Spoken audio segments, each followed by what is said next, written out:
C'est déjà le moment de conclure notre analyse des 31 formations de la Money League avec le segment sur la division Pacifique, une division qui compte désormais une 8e équipe depuis l'avènement de Vegas-Seattle.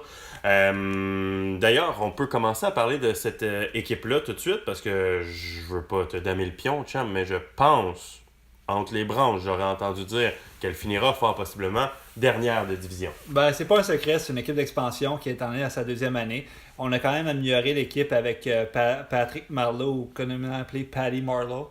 Jaromir Jagr aussi qui s'est amené, Austin Watson, Marcus Granlund. C'est pas des noms qui sont, écoutez, sans tout casser, mais c'est quand même une amélioration comparativement à l'année dernière.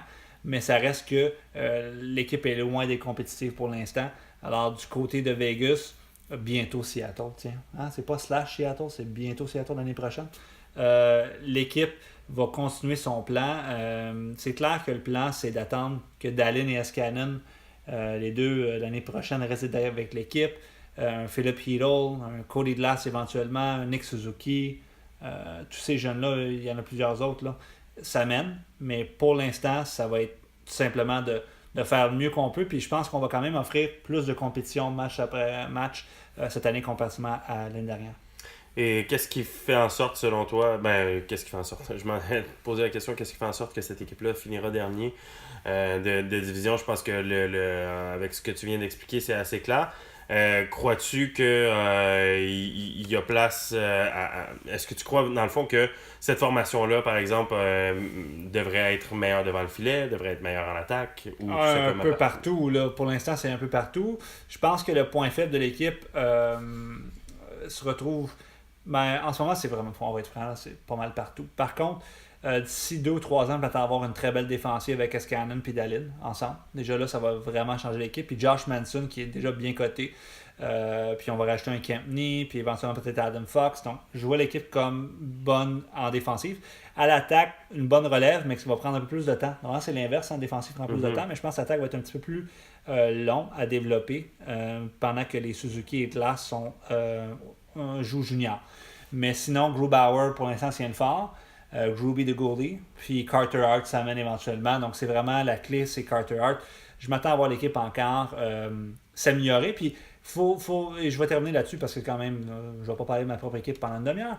Mais Ilya Kovalchuk, l'année prochaine, si Vegas se re-signe à 4 signatures, ce que Vegas a la place pour, pourrait s'amener. S'il connaît une bonne saison à l'NH, disons qu'il marque entre 25 à 30 buts, Kovalchuk pourrait être un élément de plus avec Marleau. Et là, qui sait, c'est exemple Philip Heedle avec les Rangers qui a une bonne année. On pourrait avoir déjà une ligne, exemple, l'année prochaine pour l'équipe.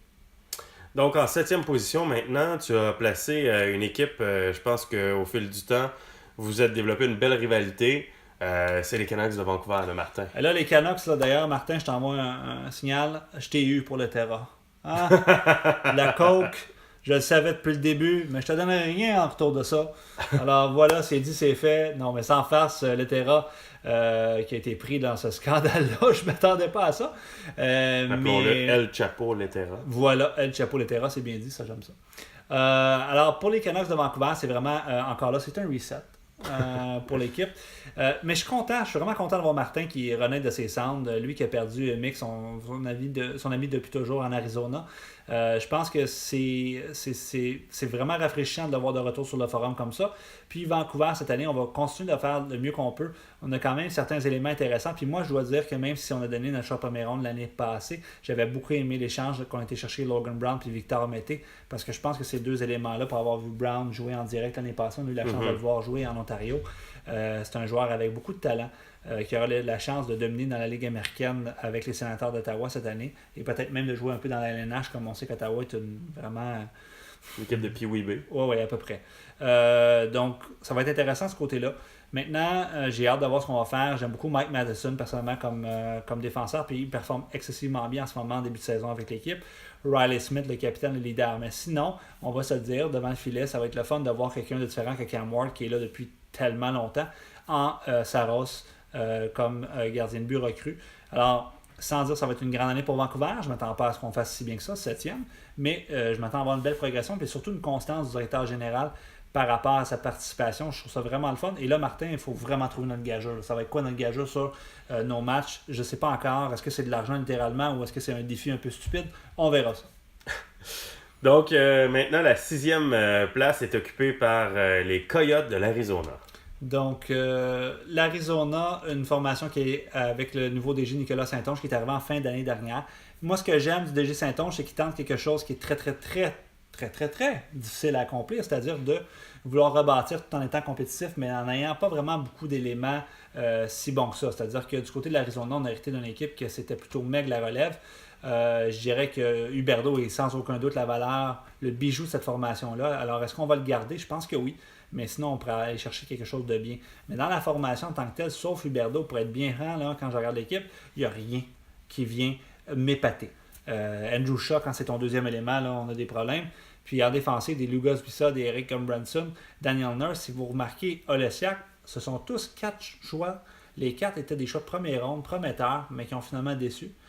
James Reimer, parfois une bonne année, parfois une mauvaise année. Mais Joel Farabee, j'ai bien aimé la sélection. Owen Tippett, je pense que ça va être bon à moyen terme. Mais pour l'instant, il faut se remettre de patience et continuer de tenter de gagner comme on le fait, c'est bien.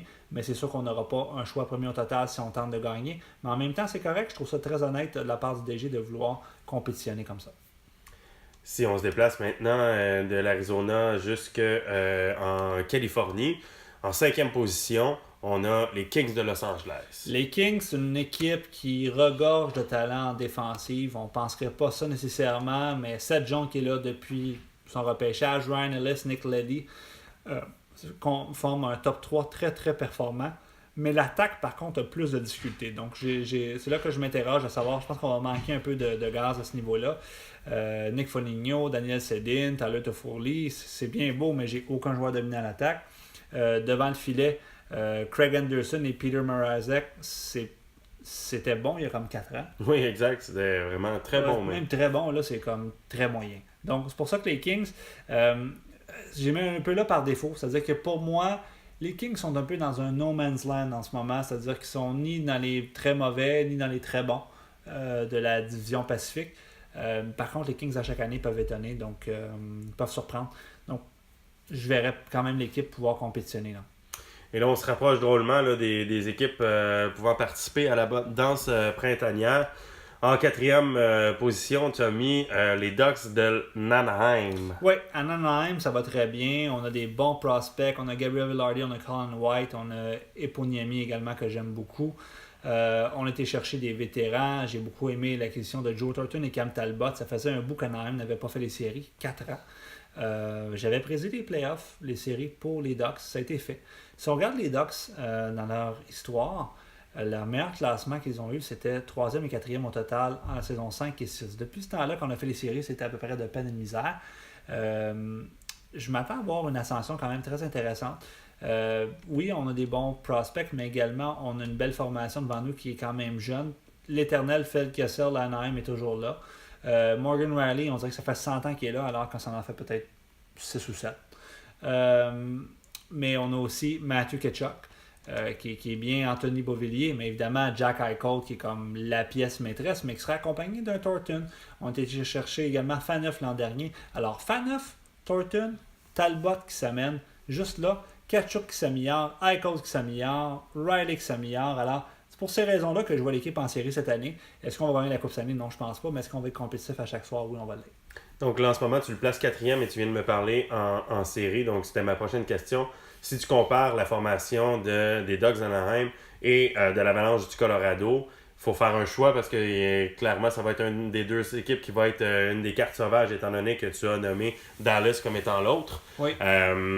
Tu vois davantage les Ducks d'Anaheim participer aux séries éliminatoires que l'Avalanche. J'aime un peu mieux la formation d'Anaheim, mais surtout, j'aime mieux le fait que Anaheim va affronter Arizona, Vancouver, Vegas plusieurs fois, qui est beaucoup plus faible, selon moi, que Minnesota et Saint-Louis.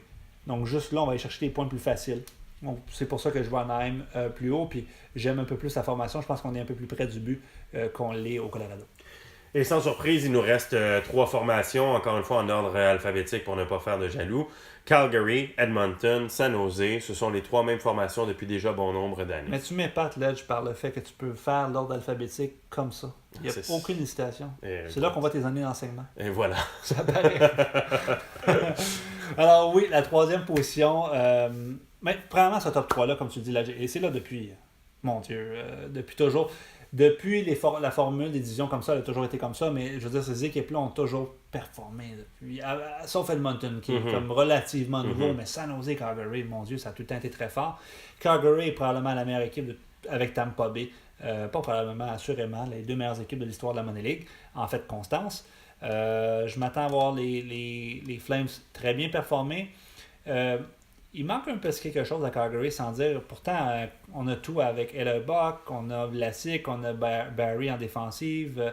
C'est une défensive qui est bien, mais qui n'est pas dominante. Moi, je trouve que c'est ça le défaut. Parce que Voracek, Giroux, Wheeler, Kreider, Hall, Simmons, Patrick Maroon, Lekonen, Victoria, c'est bien, là. C'est une belle équipe. On a été chercher le Prince de Central Park, Jay Bouwmeester, récemment également. Je vois l'équipe qui va encore compétitionner, qui va encore aller chercher à peu près 100 points. Mais est-ce qu'on va aller chercher plus que ça? Je ne penserais pas. Mais on continue, on a un beau plan en place. J'ai bien aimé la sélection de Copari cette année, puis de Chandeusi également, qui a pris juste avant moi d'ailleurs. C'est pour ça que j'ai aimé la sélection. Mais pour moi, pour les Flames, c'est un petit peu le statu quo cette année, c'est-à-dire qu'on va être bon, mais on ne sera pas dominant. Donc tu les places en 3e position, ce qui nous laisse toujours 2 formations, les 2 dernières à être positionnées. Je te laisse nommer l'ordre que tu as choisi pour ces 2 équipes. Les Sharks de San Jose, je les place 2e cette année. Je pense que San Jose a quand même réduit un petit peu le talent avec Tarasenko, Suter, Niskanen qui quittent. Puis on a été chercher Brodin et Goudas pour s'améliorer, ou plutôt pour pallier. Pour moi, c'est clairement une perte. Ça reste quand même qu'on a une ligne comme Pacioretty, Tyler Seguin, Mark Stone comme 2e ligne. Je veux dire, j'ai vu pire. C'est excellent, mais c'est plus aussi dominant qu'avant. J'arrête la défensive. Clefbaum comme 4e défenseur, c'est bien, mais est-ce que c'était à San Jose, à un moment, il aurait été 5-6e? On voit que la profondeur est un peu moins là, mais j'adore aussi Faxa, je pense que c'est bon comme 3e centre. Est-ce que selon toi, c'est dû au fait que, fort possiblement, Chev a voulu volontairement changer son équipe dans le but d'avoir moins de vedettes, ou est-ce que c'est une parité qui s'est créée naturellement, selon toi, dans la Ligue, dans la division, dans la conférence? Je pense que la Ligue est la meilleure parité, mais je pense pas que c'est dû à ça. Je pense que, je sais pas si tu as entendu parler de ça, là, je mets eu une offre à Tarasenko. Comme réforme. Oui. Puis je pense que ça l'a peut-être un peu changé entre les branches, peut-être. Peut-être entre les branches. Donc, je pense que ça pourrait avoir eu un impact là-dessus. Mais San Jose aussi, on a eu comme un renouveau. Puis je pense que ça a été peut-être un peu... On a vu son ami Philadelphie faire le même. Repêcher beaucoup. Donc, Kotkaniemi, Bouchard, Barrett Hayton, Martin Cott. Quand on regarde ces 4 meilleurs espoirs selon Clumsy, on voit que c'est tous des espoirs pêchés cette année. Donc, ça paraît que San Jose a été plus à l'aspect repêchage cette année et moins à l'aspect... disons, aller se chercher le meilleur club possible pour la saison 15. Il reste avec une formation extrêmement forte, puis le fait d'avoir repêché beaucoup cette année lui permettra de rester parmi les meilleures équipes en fait. Exact. Toute sa vie. Il faut le dire, on a manqué les séries seulement 2 fois depuis l'histoire de l'équipe. Ce qui veut donc dire que la première équipe dans la division Pacifique, c'est les Oilers d'Edmonton. Oui, les Oilers qui n'ont pas fait grand changement, mais Dadonov s'amène, Sergachev s'amène et Neil Pionk s'amène. Donc 3 recrues qui étaient avec la formation. Donc je m'attends à avoir une équipe qui est encore meilleure que l'année dernière. Donc j'aime vraiment le top 6 composé de Perron, Scheffler, Ovechkin, Couture, Backlund, Dadonov. Mais en réalité, soyons francs, Galchenyuk, Lindholm et Manta sont meilleurs un peu qu'un Perron ou qu'un Backlund. Bref, on a un top 9 très fort. On a un Letestu avec Michael Frolik et Marcus Kruger comme 4e ligne. La profondeur est vraiment là. La défensive n'est pas si épatante que ça. Duncan Key, c'est plus le même. Jack Johnson, c'est la faillite. Chris Russell, c'est correct. Michael Sergachev, c'est prometteur. Mais après ça, Stephen John puis Neil Pionk, c'est correct. Mais le célèbre Bobrovsky qui est revenu encore cette année. Bobrovsky! Et voilà, Peplinski. Donc, moi, je m'attends à voir les Oilers encore très fort cette année. La Coupe Stanley, on l'a manqué de peine et de misère. Hein. On a vraiment été très, très, très près. 7e match Donc, d'une finale. Alors, on lui souhaite cette année la Coupe Stanley. Mais chose certaine, on va être dans la danse printanière, puis on va être très fort cette année encore une fois à Edmonton. Donc, si on récapitule la division, en première position, Edmonton. En deuxième position, San Jose. Troisième place, Calgary. Quatrième, Anaheim. En cinquième, Los Angeles. Sixième, l'Arizona. Septième, Vancouver. Et huitième, Seattle. J'aime toujours... Vegas. Seattle l'année prochaine. Exact. J'aime toujours pouvoir te demander ton carré d'as encore cette année, ceux qui se rendront en finale de conférence, et une petite prévision pour la finale de la Coupe Stanley. Qui tu vois l'emporter contre qui? OK, dans la Pacifique, je pense que Edmonton va sortir gagnant cette année. Je pense que Edmonton va affronter Nashville. Donc vraiment, j'ai été très plate. Là. Les premiers. Division de chaque côté et deux bons amis qui s'affronteront en finale de conférence. Oui, c'est toujours une rivalité qui est quand même intéressante. De l'autre côté, j'ai pas le choix d'y aller aussi avec Columbus. Vraiment, je suis très plate en ce moment. Là. Je prends mes premières divisions. Columbus, puis je vais aller avec une surprise de l'autre côté. Je pense qu'on pourrait être surpris de voir une surprise. Détroit. Donc les deuxièmes de division, mais quand même, ce serait tout un avancé pour Détroit de passer de bon dernier by a mile à se retrouver en finale de conférence contre une équipe de la trempe de celle des Blue Jackets. Donc, et qui l'emportera dans ces deux affrontements? Nashville va battre Edmonton. D'accord. Columbus va battre Détroit. Alors, une finale Columbus-Nashville. On s'en reparlera à la date limite de transaction. Allez, je veux entendre ton opinion. Qui l'emporte? Quelle Coupe Stanley? OK. Moi, je vais avec une victoire en 6 de Columbus. D'accord. Un but gagnant de... Pasternak, tiens, si vraiment tu veux. À combien de minutes de la troisième période? Non, c'est une blague. 4 minutes, tiens. Excellent. Donc, on garde ça pour les annales. Oui. Question que l'on puisse retrouver cette fameuse prédiction parce que Dieu sait que nous nous trompons jamais. Jamais. Donc, on espère que ça vous a plu encore cette année d'avoir une petite prévision par rapport aux formations de la Money League. On vous souhaite une très agréable fin de saison. En fait, début, milieu et fin de saison.